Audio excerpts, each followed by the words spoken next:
Gaur Premanandi, Samaveta Bhakta Vrinda Ki Jai.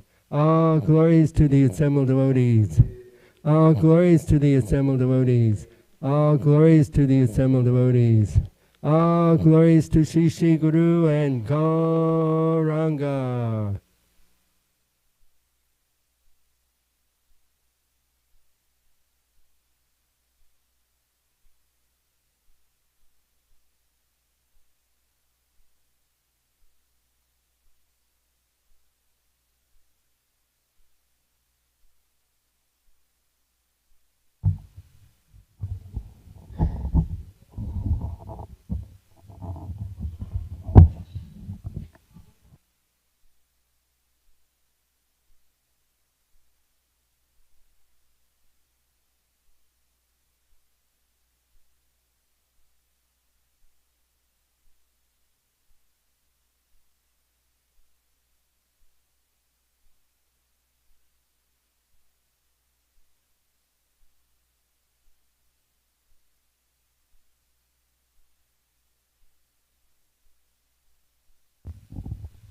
Hare Krishna. Welcome to this morning's Srimad Bhagavatam class. We will begin by singing Jai Radha Madhava. Jaya Radha Madhava Kunja Bihari. Jaya Radha Madhava Kunja Bihari. Gopi Janavalabha Girivaradhari. Gopi Janavalabha Girivaradhari.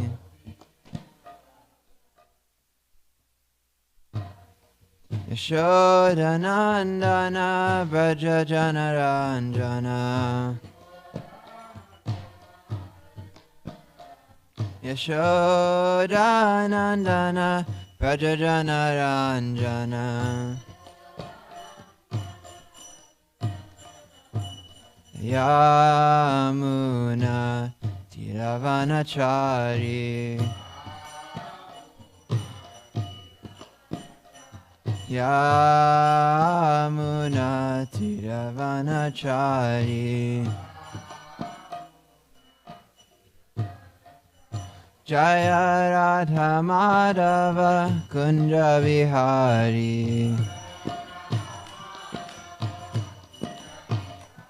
Jaya Radha Madhava Kunja Vihari. Gopi Janavalabha Girivaradhari.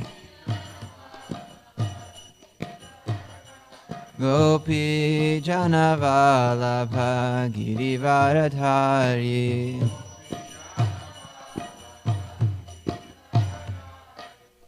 Yashodanandana Braja Janaranjana.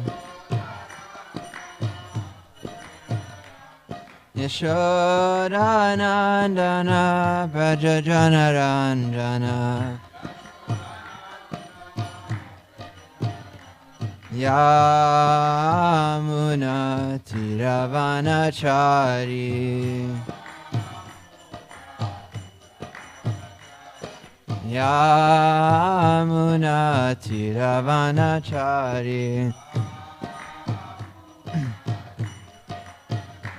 Jaya Radha Madhava Kunja Bihari.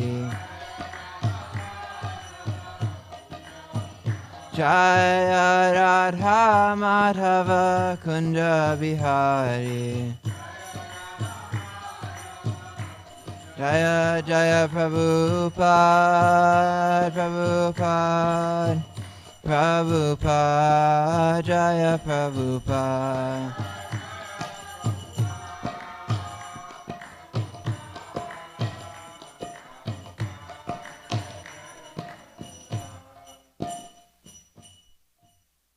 Shri Radha Madhava Ki Jai. Srimad Bhagavatam Ki Jai. Jai. Gaura Premanande.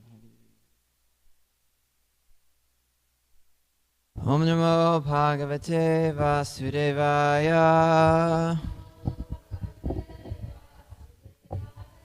Om Namo Bhagavate Vasudevaya. Om Namo Bhagavate Vasudevaya. All together.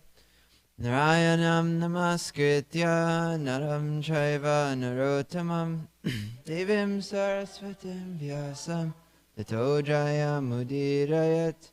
Before reciting the Srimad Bhagavatam, which is the very means of conquest, one should offer respectful obeisances unto the personality of Godhead, Narayan, unto Narayan Rishi, the supermost human being, unto Mother Saraswati, the goddess of learning, and to Srila Vyasadeva, the author.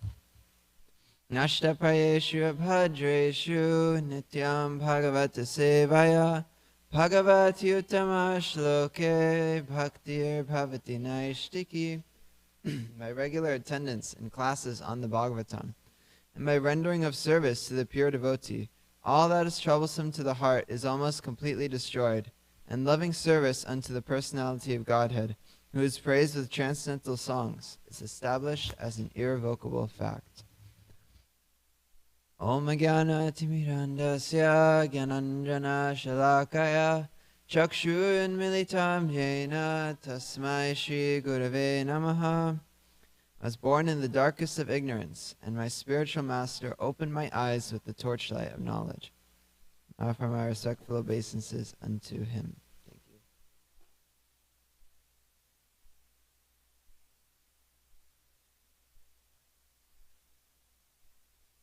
Hare Krishna, welcome to today's Srimad Bhagavatam class. Today we are doing something very exciting. We are concluding the pastime of Lord Nrsingadev, which is, I'm a little sad about it. It's been so nice to hear about Prahlad Maharaj and Lord Nrsingadev for the past maybe 3 months, I think. So today we're hearing the conclusion. And it's very good timing. How many days were, 2 days, 3 days from Nrsinga Chaturdasi? So we will have a nice final meditation with Lord Nrsingadev. So we're reading from text 25 to 50 today. So we got a lot to cover. Does someone have a microphone? Maybe everyone can read 3 texts since we have so many verses.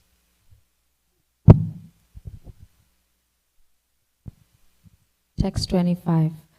Lord Brahma, surrounded by the other demigods, was bright-faced because the Lord was pleased. Thus he offered prayers to the Lord with transcendental words. Lord Brahma said, O Supreme Lord of all lords, proprietor of the entire universe, O benedictor of all living entities, O original person, Adi Purusha, because of our good fortune, you have now killed the sinful demon who was giving trouble to the entire universe. 27. This demon, Hiranyakashipu, received from me the benediction that he would not be killed by any living being within my creation. With this assurance and with strength derived from austerities and mystic power, he became excessively proud and transgressed all the Vedic injunctions. Text 28. By great fortune, Hiranyakashipu's son Prahlad Maharaj has now been released from death. For although he is a child, he is an exalted devotee. Now he is fully under the protection of your lotus feet. Text 29. My dear Lord, O Supreme Personality of Godhead, you are the Supreme Soul. If one meditates upon your transcendental body, you naturally protect him from all sources of fear, even the imminent danger of death. Text 30. The Personality of Godhead replied, My dear Lord Brahma, O great Lord born from the lotus flower, Just as it is dangerous to feed milk to a snake, so it is dangerous to give benedictions to demons, who are by nature ferocious and jealous. I warn you not to give such benediction to any demons again. Okay, so just a little recap on what we're talking about. Yeah, the demigods are all now praying to Lord Nrsingadev, and Lord Brahma is the first, and he's saying, I gave this benediction to Hiranyakashipu, and now he's been killed. So this is very good. And then Lord Nrsingadev says, okay, but don't do that again. Don't be giving such powerful benedictions to demons, because it's like giving milk to a snake. So it's similarly instructive to us not to give benedictions to those who are envious, those who are jealous. Next text, please. Narada Muni continued, O King Yudhishthira, the Supreme Personality of Godhead, who is now visible to an ordinary human being, spoke in this way, instructing Lord Brahma. Then being worshipped by Brahma, the Lord disappeared from the place. Prahlad Maharaj then worshipped and offered prayers to all the demigods, such as Brahma, Shiva, and their Prajapatis, who are all parts of the Lord. Thereafter, along with Sukracharya and other great saints, Lord Brahma, who sit on the lotus flower, made Prahlad the king of all the demons and giants in the universe. Jai.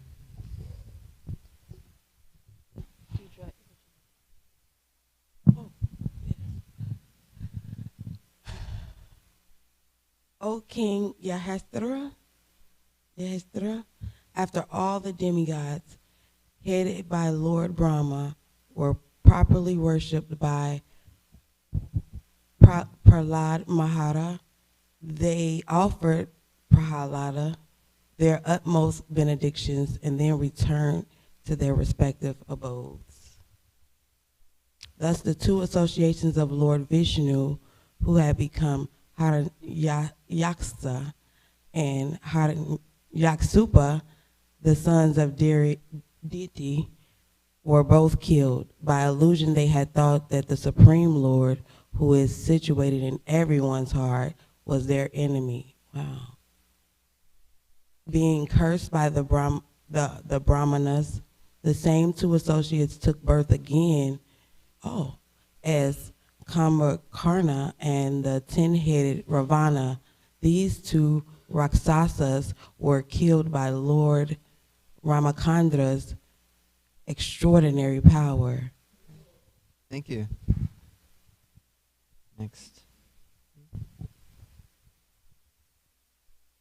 Pierced by the arrows of Lord Ramachandra, both Kumbhakarna and Ravana lay on the ground and left their bodies, fully absorbed in thought of the Lord, just as they had in their previous births as Hiranyaksha and Hiranyakashipu.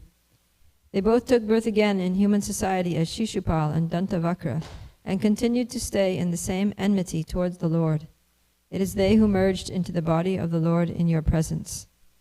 Not only Shishupal and Dantavakra, but also many, many other kings who acted as enemies of Krishna attained salvation at the time of death. Because they thought of the Lord, they received spiritual bodies and forms the same as his, just as worms captured by a black drone obtain the same type of body as the drone.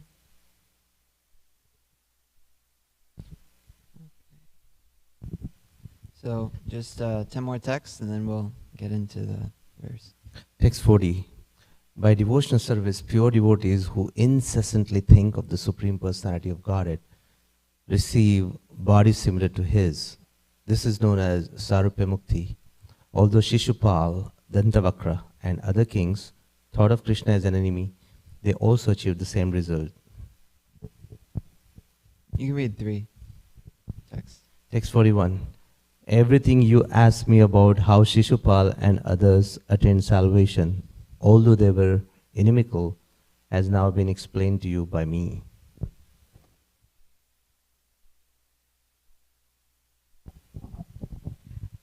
In this narration about Krishna, the Supreme Personality of Godhead, Various expansions or incarnations of the Lord have been described, and the killing of the two demons, Hiranyakashipu and Hiranyakashipu has also been described. This narration describes the characteristics of the great and exalted devotee Prahlad Maharaj, his staunch devotional service, his perfect knowledge, and his perfect detachment from material contamination. It also describes the Supreme Personality of Godhead as the cause of creation, maintenance, and annihilation. Prahlad Maharaj, in his prayers, has described the transcendental qualities of the Lord, and has also described how the various abodes of the demigods and demons, regardless of how materially opulent, are destroyed by the mere direction of the Lord. The principles of religion by which one can actually understand the Supreme Personality of Godhead are called Bhagavata Dharma. In this narration, therefore, which deals with these principles, actual transcendence is properly described. One who hears and chants this narration about the omnipotence of the Supreme Personality of Godhead, Vishnu, is certainly liberated from material bondage without fall. Okay. You can read the last three, Dharma Prabhu. Or Text 47. Prahlad Maharaj was the best among exalted devotees. Anyone who, with great attention, hears this narration concerning the activities of Prahlad Maharaj, the killing of Hiranyakashipu, and the activities of the Supreme Personality of Godhead, Nrsingadev, surely reaches the spiritual world where there is no anxiety. Text 48. Narada Muni continued, My dear Maharaj Yudhisthira, all of you, the Pandavas, are extremely fortunate, for the personality of Godhead, Krishna, lives in your palace, just like a human being. Great saintly persons know this very well, and therefore they constantly visit this house. The impersonal Brahman is Krishna himself, because Krishna is the source of the impersonal Brahman. He is the origin of the transcendental bliss sought by great saintly persons, yet he, the Supreme Person, is your most dear friend and constant well-wisher, and is intimately related to you as the son of your maternal uncle. Indeed, he is always like your body and soul. He is worshipable, yet he acts as your servant and sometimes as your spiritual master. Exalted persons like Lord Shiva and Lord Brahma could not properly describe the truth of the Supreme Personality of Godhead, Krishna. May the Lord, who is always worshipped as the protector of all devotees by great saints who observe vows of silence, meditation, devotional service, and renunciation, be pleased with us. Jai. That's all our text for today. And so, to conclude, this chapter is called the Prahlad, the best among exalted devotees. So this chapter, it's been mainly glorifying Prahlad Maharaj's character. So we saw in the previous chapter, Lord Nrsingadev had offered him all material benedictions. Essentially everything you could ever want, the Lord offered to him. And he merely considered them impediments on the path. And if we go further, Lord Nrsingadev, he ordered him, you must become the king as a service. So there's an interesting theme here that Krishna, he wants to maintain the religious principles. He never contradicts himself. So he's maintaining Varnashram in this way. And then Prahlad Maharaj prays that his father becomes liberated. And Lord Nrsingadev is very pleased. And he glorifies the devotees, as we heard in yesterday's class. And then today, Lord Brahma, he glorifies the Lord, and then Lord Nrsingadev disappears. And Prahlad Maharaj is then put on the throne. Yeah, there was an interesting point. Essentially, this story is tied up with a bow on top by Narada Muni, that the very first question that began this 7th canto, Maharaj Yudhishthira, he said, I was at the Rajasuya Yagya, I was at the ceremony, and when Krishna killed someone who was so envious to him, Shishupal, that Shishupal merged with the body of the Lord. How is this possible that someone who's so envious could get, such a benediction? And it also began with the question of, is the Lord partial to anyone? Does the Lord like one person more than he likes another?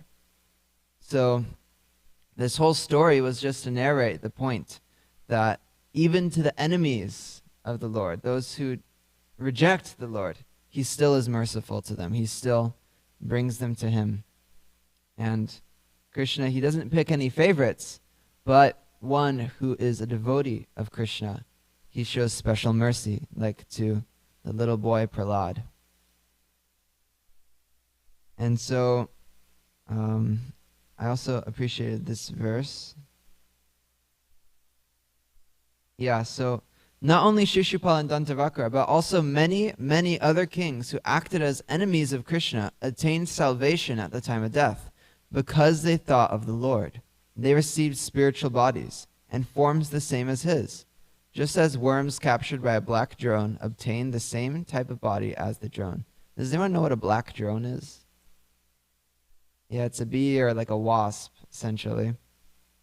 So whatever we fix our thought upon, that is what we will attain. So even though these other kings, they were very materialistic and they thought of Krishna as the enemy, they still attained salvation because they thought of the Lord. So now, after Narada Muni describes the what happens after this, so the two brothers, they become these other demons, he then concludes by saying the glories of the Bhagavatam. And now we will read an interesting verse. Yuyam nirloke bhatavuri bhaga lokam punana munayo bhiyanti yesham grahan avasatati sakshad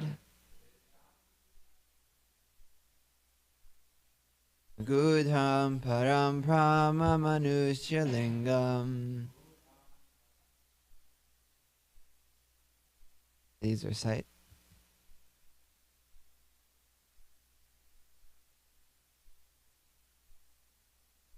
Yuyam niloke bhatabhuri bhaga Okam purana munayo bhiyanti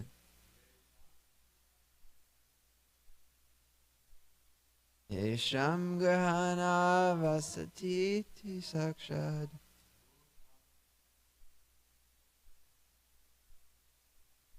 Ana param brahma manusya lingam.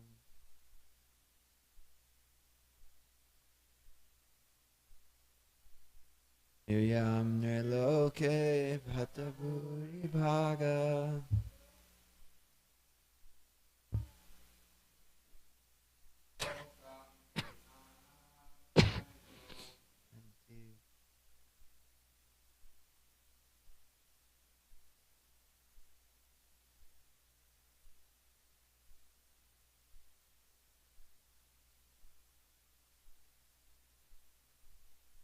Param Brahma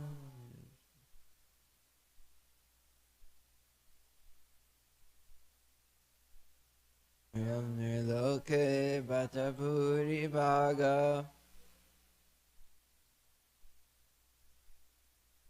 Lokam punana munayo bhiyanti Isham grihana vasatiti sakshat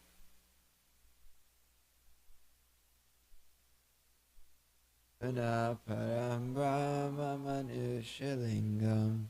Translation. Narada Muni continued, My dear Maharaj Yudhishthir, all of you, the Pandavas, are extremely fortunate, for the Supreme Personality of Godhead, Krishna, lives in your palace just like a human being. Great saintly persons know this very well, and therefore they constantly visit this house. Translation and purport by His Divine Grace A.C. Bhaktivedanta Swami Srila Prabhupada Ki Jai. Purport. After hearing about the activities of Prahlad Maharaj, a pure devotee should be very anxious to follow in his footsteps, but such a devotee might be disappointed, thinking that not every devotee can come to the standard of Prahlad Maharaj. This is the nature of a pure devotee. He always thinks himself to be the lowest, to be incompetent and unqualified. Thus, after hearing the narration of Prahlad Maharaj's activities, Maharaj Yudhishthir, who was on the same standard of devotional service as Prahlad, might have been thinking of his own humble position. Narada Muni, however, could understand Maharaj Yudhishthir's mind, and therefore he immediately encouraged him by saying that the Pandavas were not less fortunate. They were as good as Prahlad Maharaj, because although Lord Nrsingadev appeared for Prahlad Maharaj, the Supreme Personality of Godhead, in his original form as Krishna, was always living with the Pandavas. Although the Pandavas, because of the influence of Krishna's Yogamaya, could not think of their fortunate position, every saintly person, including the great sage Narada, could understand it. And therefore they constantly visited Maharaj Yudhishthir. Any pure devotee who is constantly conscious of Krishna is naturally very fortunate. The word nirloke, meaning within the material world, indicates that before the Pandavas there had been many devotees, such as the descendants of the Yadu dynasty, and Vasishta, Marichi, Kashyapa, Lord Brahma, and Lord Shiva, who were all extremely fortunate. The Pandavas, however, were better than all of them, because Krishna himself lived with them constantly. Narada Muni therefore specifically mentioned that within this material world, Nirloke, the Pandavas were the most fortunate. Srila Prabhupada Ki Jai. So kind of a theme we're seeing here is that we'll hear about these amazing devotees and we'll say, oh wow, they're so lucky, you know. Wow, they really got some special mercy. This is almost a thing in every faith where you hear stories about these saints and a beam of light will fall upon them and God will, you know, he'll swoop down and pick them up and he'll save them. Or, you know, perhaps like a burning bush will speak to them, or different things like that. We hear about these devotees. And so while we look up to them and we aspire to have the qualities like them, those qualities that attracted the Lord, Srila Prabhupada said we should not be disappointed thinking that this is out of our reach, that we cannot come to this standard. So this verse, Maharaj Yudhishthir, he's hearing about Prahlad Maharaj and he's saying, oh, wow, he's such a great devotee. I'm so insignificant. I'm so small. The Lord personally came in this magnificent form just to protect him. And, you know, who am I? I'm just a king, you know. So Narada Muni, he reminds him, you are the most fortunate out of everyone in the three worlds, because Krishna visited your house and he lived with you. He lived with you and your brothers. So something that we can meditate on is how fortunate we are. I was thinking, we can almost even compare ourselves to Prahlad Maharaj in that we think, where have we come from? Prahlad Maharaj, he was born in a Asuric family, and you know, us, we're born in this age, this Kali Yuga, where everything is very upside down. Everyone's very disturbed. And, you know, it's not exactly a pious age to be born in. And because of that, we have so many disqualifications. You know, at least I'll speak for myself. So much conditioning, so much negative qualities, so many lust, anger, greed, wanting to control others and wanting to be the Lord. That's what's been ingrained in our society from practically birth. So why would Krishna ever want to be around us? Why would Krishna ever want to, you know, to take care of us? It's because we are his parts and parcels. We are his souls. We are his servants. And so there have been several predictions that are quite interesting. In the Chaitanya Bhagavat, it's described how Krishna, he comes to liberate all the souls. He comes to deliver us as Lord Chaitanya. And it's described there that the people, they'll flee to far off countries to try to escape the Lord, to try to escape the Sankirtan movement, to try to escape Krishna. But the Lord, in retaliation, he'll send his commander-in-chief to chase them down in those other countries. So who is that commander-in-chief, the Senapati Bhakta? It's Srila Prabhupada. So Srila Prabhupada, he chased down the living entities who tried to escape Krishna and to give them that mercy. There's a similar prediction. There's this temple in India called the Jagannath Puri Temple. And there, you can only go in there if you are Indian. You can't go in there if you're Muslim. You can't go in there if you're, especially if you're Western or from another country. And you might say, why? You know, this temple, I thought God is for everyone. This isn't fair. And so there's a prediction that the Westerners would come. People would come from the West and they would take Krishna out of the temple and steal him. And so while that didn't necessarily happen, Srila Prabhupada, he took Krishna from within the temple and he brought Krishna to the whole world. He brought Lord Jagannath to every town, to every village, essentially. So in a sense, Krishna, he leaves the temple to come chase us down. We just had our Rath Yatra, and that's another example of Krishna mounting a chariot to go chase down all the living entities. Kind of an interesting meditation. Krishna on his chariot, he's hunting down all the wayward living entities. Prabhupada did a lasso movement. The transcendental cowboy lassoing the living entities and pulling them to him. So this is our fortune, that even though we have no qualifications, still Krishna is chasing after us. When I was in Krishna House, Houston, this one devotee, he sang this nice song. It's about Jesus. He says, "Oh, the overwhelming, never-ending love of God, how he chases me down, fights till I'm found, leaves the 99. I couldn't earn it, I don't deserve it, but still you give yourself away. Oh, the overwhelming, never-ending love of God." So he chases me down, fights till I'm found, leaves the 99. So there's this story where Jesus, he has these 100 sheep, and one sheep will go away, and he leaves the 99 behind, and he chases after that one sheep into the woods, into the dense forest. So that's like what Krishna does for us. There's so many infinite souls who he's enjoying eternally with in the spiritual world. But yet these little rebellious souls who are all sitting here in Dallas, Texas, they're that one sheep who ran away. Yet he comes as Lord Chaitanya to come chase us down and fights till we're found. So many of us are so ungrateful, we slap his hand. Get away. I don't want to surrender. Leave me alone. And he still keeps trying and trying and trying, waiting for us to finally accept him, and so that we can come back to Krishna. So this is something we can think about, how fortunate we are in this time, in this age, where Lord Chaitanya has come to give the highest love of God, to give love of God in pure devotion, pure Krishna prema, without a tinge of materialism, where our process of devotional service is easier than it's ever been.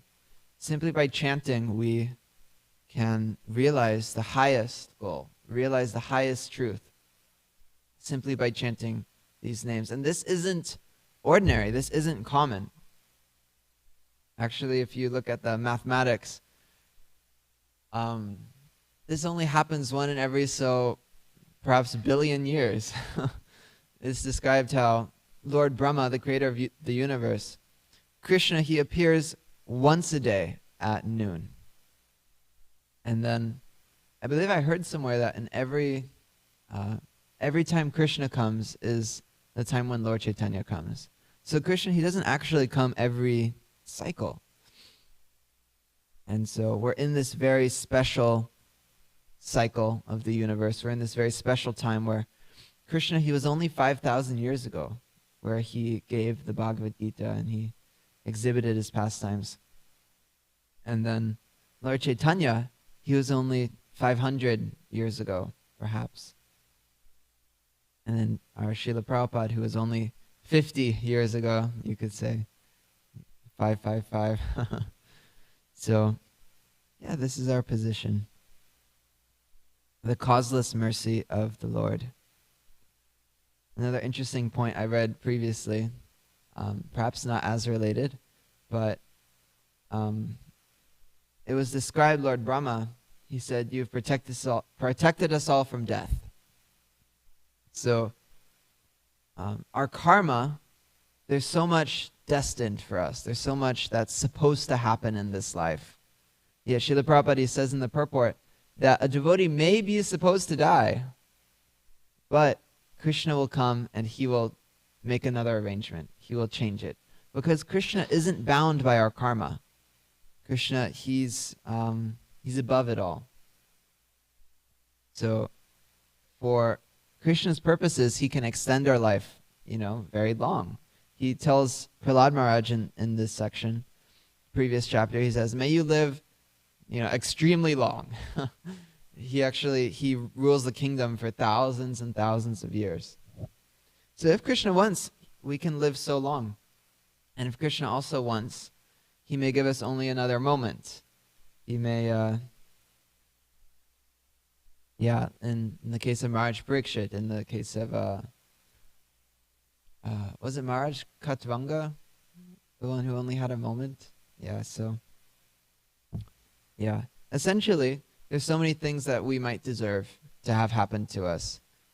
We deserve to suffer this certain amount, but Krishna, out of his causeless mercy, he gives us only a token of it. He gives us only enough that we need to learn our lessons so that we can grow in our spiritual life.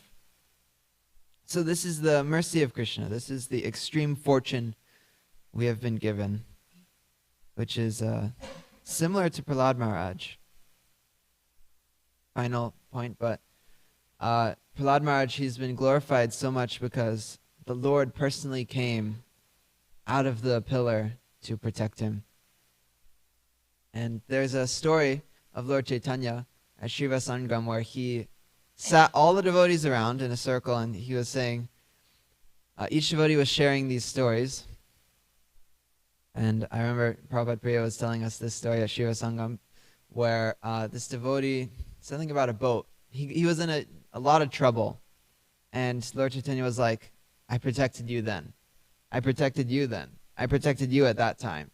This time I protected you. And that time I also protected you.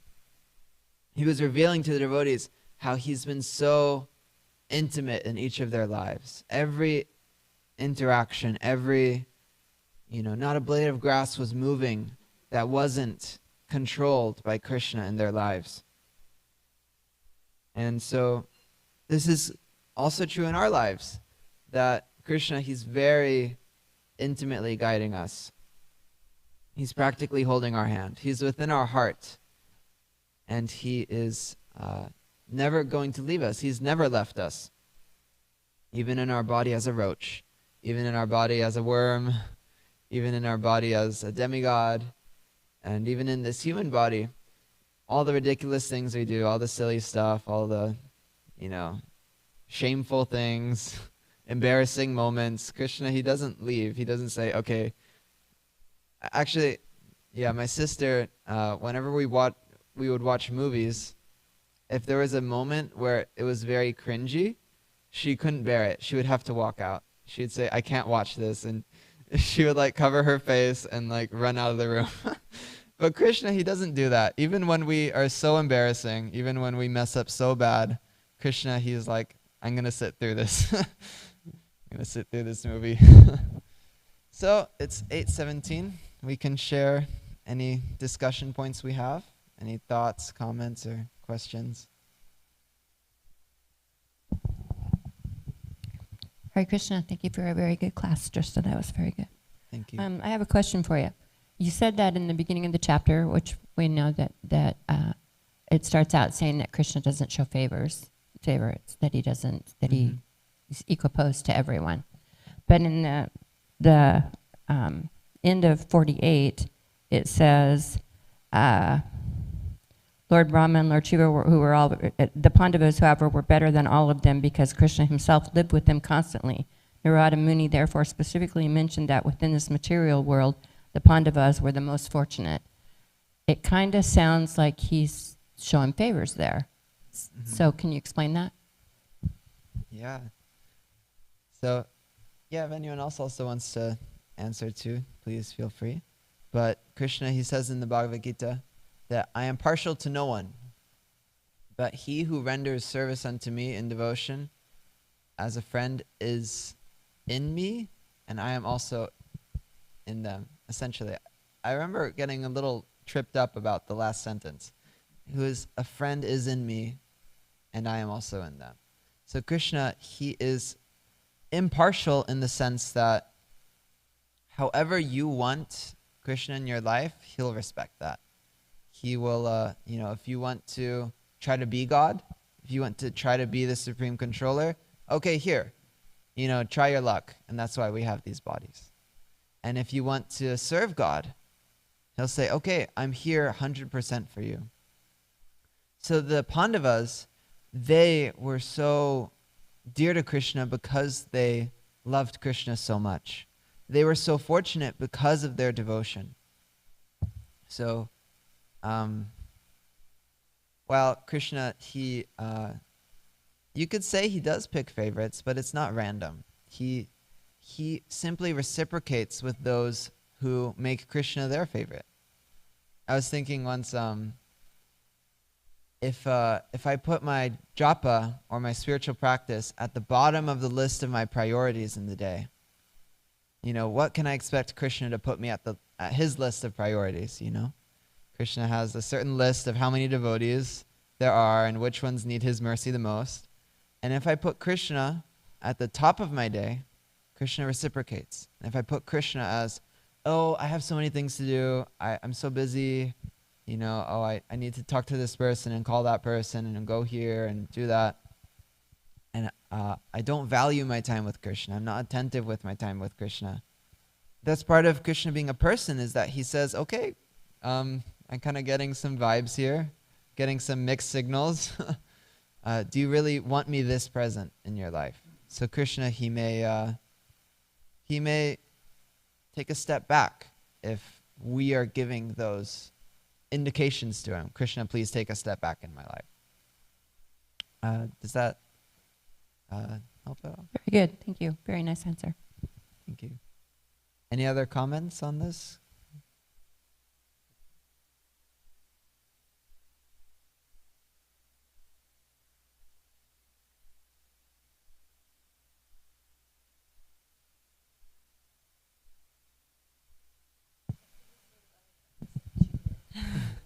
Hare Krishna.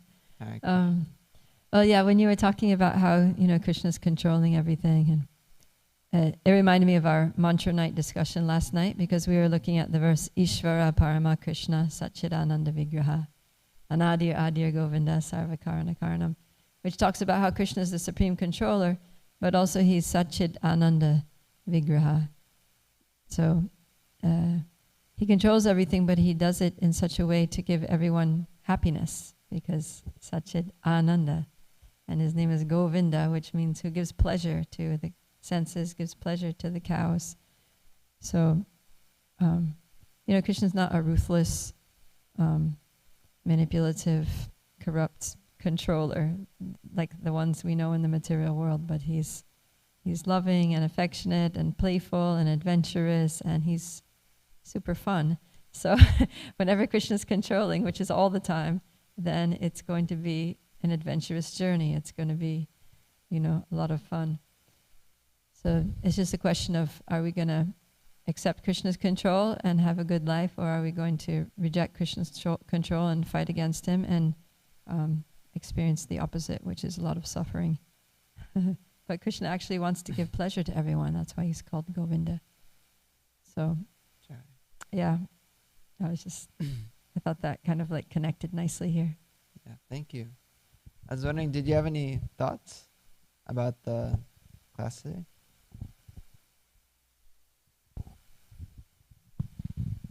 Well, I was kind of late, so, but from what I heard, for me, what it means when from what I heard so far, what it means when he says that I don't pick favorites. However, the Pandavas were the most fortunate. Like she was saying, fortunate could be just because they're so immersed in Krishna. Their fortune comes from their happiness, their bliss. However, Krishna's not picking favorites. It's really personal, because if you're not immersing yourself in God, in Krishna, then you will not be very fulfilled, you know, so you will be chasing everything outside of you. You know, like you were saying, I got to call this person, I got to talk to this person, I have to go to work, I have to do this, da-da-da-da. So you're not as fortunate as someone who is surrendered to Krishna, to me, personally. However, like me, I'm not a rich woman. I'm not, you know, however, I am rich, very, very, very rich, very blessed, you know. However, when it comes to this material world, material things, I'm not rich, but I'm very rich in God, very rich in God. So for me, I feel like I'm most fortunate. Nice. Yeah. You know, so. That's good. That was the hope for this topic, was that we can all feel like we're the most fortunate. Thank you, Deidre. On the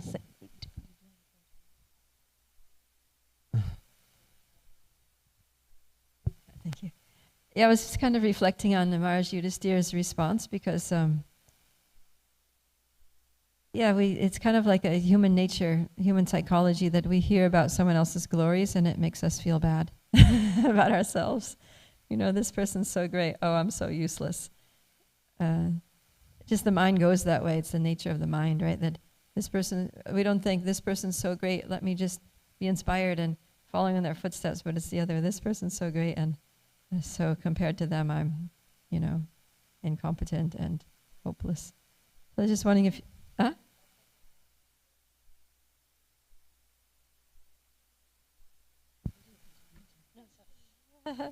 we're having a conversation here. Yeah, so maybe could you just speak a little bit on that? Yeah. Yeah, I was thinking, if you ever want to be humbled, you can hear about the sacrifices of Prabhupada's disciples. Like, we were just in New Vrindavan, and we were hearing about them breaking the ice in negative 20-degree weather Fahrenheit. So they carve a hole in the ice, they go in the water to wash themselves off. Oh, yeah, take a bucket and pour it on themselves. And Prabhupada was saying, Varshana Maharaj, his whole body was already numb by that point. By the time you walk out to the pond to break the ice and get the water and put it in the bucket and wash yourself off, yeah, they kept an axe there. and so they would get the ice water and he would pour it on his head, and then he would grab his head because he felt like his head was going to explode. So he was like trying to hold his head together as like this cold water. And just the austerities of these other devotees. And so it can be good that we feel, oh wow, you know, I'm living so comfortably. I'm able to enjoy the sacrifice of others so much. So let me try to sacrifice a little bit. Let me try to give a little more, because it's possible to give more. We're seeing that others have given more before, and Krishna rewarded them so much. So maybe I can do the same. But yeah, that's my own personal experience, is just hearing about Srila Prabhupada's disciples and how much they struggled, how much they surrendered, how much they just gave everything for Srila Prabhupada and Krishna. it's always very humbling. So if you ever need a humbling, you can just watch those recounts or hear about that. Yeah, Prabhupada Priya.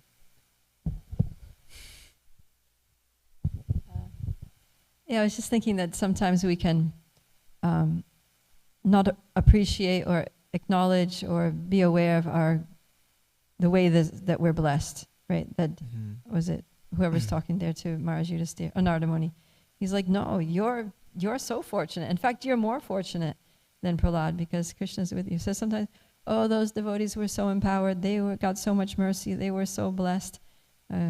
But then, we have to look, well, in what ways am I blessed? In what ways am I fortunate? What are the things that I have to be grateful for in my life? And then it's encouraging. Or maybe we need someone to point those things out to us so that we can be more inspired that actually we are getting a lot of mercy here, to acknowledge that. Okay.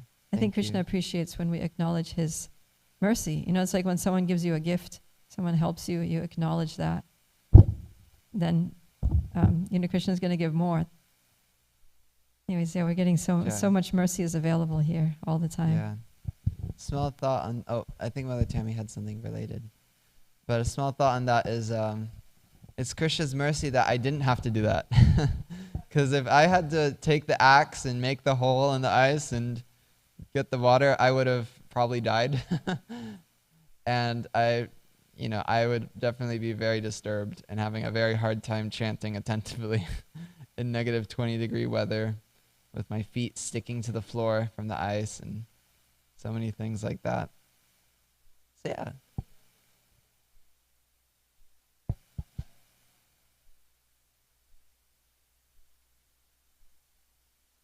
Wow. Yeah. Yeah.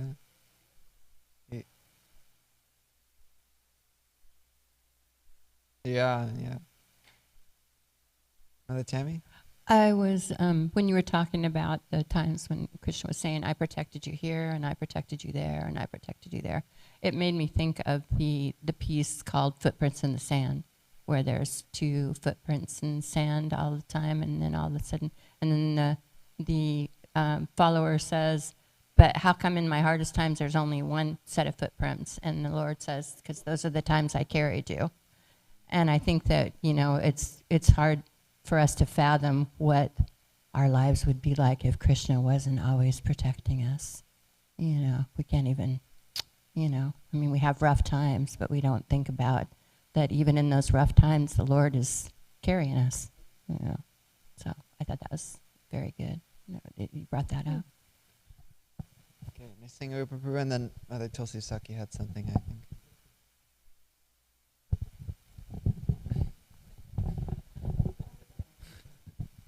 Hare Krishna Prabhu, thank you for the wonderful class, and thank you for bringing Premamrita in our presence. Yeah. Such wonderful discussions, and how I like to see this point of Krishna being, an equal opportunity employer. He is giving to everyone, but how we reciprocate is, how fortunate we are. And the other point I was thinking is just reading Prahlad Maharaj's pastime and Nrsingadev pastime. We're filled with so much gratitude, and the thought is, how can we share? How can we share our good fortune with others so that we can show our appreciation for our good fortune? So, no ideas, but just meditating on, okay, how can I share this? Interestingly, on that point, in New Vrindavan, Jai Krishna Prabhu had this presentation of ISKCON's kind of like mission for the next 10 years. It's called the 335 thing. Perhaps you all have heard about it. But the goal is that by 2035, 3% of the population of North America will be practicing in some way Krishna consciousness.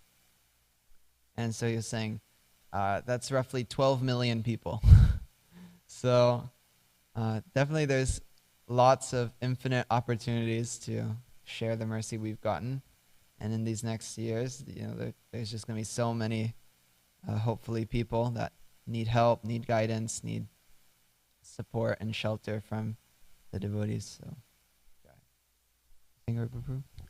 Thank you for the very nice class. There were so many nice points, but there was a few things that I just wanted to reflect on. One was, I was appreciating when Deidre was reading how, I believe it was the verse talking about how, even those that were inimical to the Lord, he still liberated them. Mm-hmm. And she said, wow, when she read it. And I was really appreciating, like, sometimes, at least for myself, you take for granted like what we're reading and what we actually have the ability to come together. It's so amazing. And so I was appreciating seeing it through your eyes. It was giving me renewed appreciation for what we're doing together. And the point you were bringing up about the Prabhupada disciples and those devotees that came before us, how much they've done. If we ever want to, I can't remember, you said, feel humble ourselves. Gauravani said one time that as some people were there was a conversation happening, and he said that if it wasn't for those that came before us, those Prabhupada disciples, senior devotees, if it wasn't for them and somebody was kind of complaining a little bit, that we would have nothing to complain about because there would be nothing. We wouldn't have any temples, we wouldn't have any, so yes, like there's imperfections, but just the appreciation of what they've done and what they've given us and how much we owe them. And I was thinking the same thing goes for us here in our temple. Like we were doing this series where the previous temple presidents for Dallas were talking about their experiences and what it was like. And Krishna Kripa Prabhu from Houston, when he came to be the temple president here, they told him that there were 2 checks that they sent in to pay some bills that we were 2 months behind on. And that one of the checks was definitely going to bounce and the other one should clear. And so what ended up happening is both the checks bounced. And so he was 2 months behind and he had no money. And I'm just thinking, like, I could not imagine stepping into that situation, and that's what you have to deal with. And somehow or another they managed, and somehow or another we still have this beautiful temple and we have a restaurant, and so we owe so much to them. And the last point, you reminded me of Tulsi Saki Prabhu was, it's like the analogy of the sun, right? Like the sunshine goes everywhere. We're talking about Krishna being impartial to everyone. The sun shines everywhere, but there's parts on our planet Earth that the sun never touches, never ever touches, because it's in a crack inside of a cave under the whatever, and the sun can't touch there. So it's the same kind of thing. Krishna's love, Krishna's mercy is freely available to everybody, but some of us, we're hiding from it. We're choosing to go somewhere else, and so we don't get it. Yeah. Thank you for the wonderful class, wonderful discussion. Jai, so on that note, actually, this tiny last point I found very nice. Narada Muni is glorifying the Bhagavatam, and he says, we'll surely reach the spiritual world where there is no anxiety. And let's see.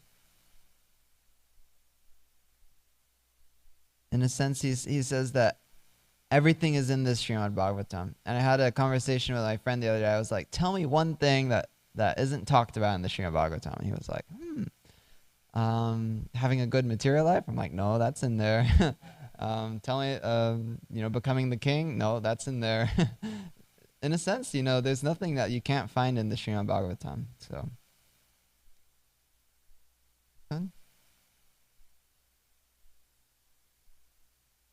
I think maybe. Oh, in this narration, actual transcendence. It's one of these verses. Okay, wait, I think it's here. This narration describes the characteristics of the great and exalted devotee Prahlad Maharaj, his staunch devotional service, his perfect knowledge, and his perfect detachment from material contamination. It also describes the Supreme Personality of Godhead as the cause of creation, maintenance, and annihilation. Prahlad Maharaj in his prayers has described the transcendental qualities of the Lord and has also described how the various abodes of the demigods and demons, regardless of how materially opulent, are destroyed by the mere direction of the Lord. Grantaraj Srimad Bhagavatam ki jai, Srila Prabhupada ki jai. Gaur Premanande Hari Bo Vanchakalpa Tirvisha